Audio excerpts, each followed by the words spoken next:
Now, after hitting a high of more than $5 in June, we've seen the national average price of a gallon of gas now drop to under $4. But despite the steady drop in gas prices, a lot of Oklahomans are still struggling to fill up their cars. So energy companies are somewhat reluctant to drill more wells because of the projected decline in the use of fossil fuels. So what more can we or should we do to compel domestic oil companies to produce more oil?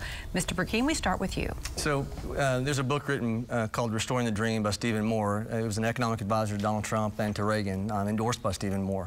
In this book, he talked about in 1900, 60% of all tax collection and tax spend was on the local level, and only 20% was on the federal level. And by the time we got to 1990, those numbers had flipped, and 67% of all tax collection and spend was on the federal level, and only 20% was on the local level.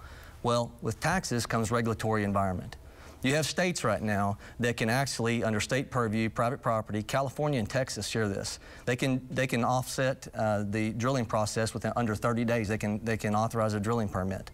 And we have a federal government that takes 2 to 3 years to do that.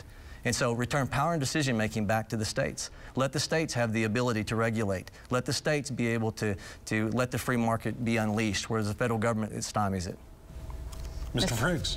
You know, under President Trump, we were energy dependent. Day one in office, Joe Biden shuts down the Keystone Pipeline, and now he's not allowing drilling on our federal lands. We have got to get the federal government out of the way and allow our oil and gas companies to drill on those federal lands and open up those permits entirely to allow that drilling to occur.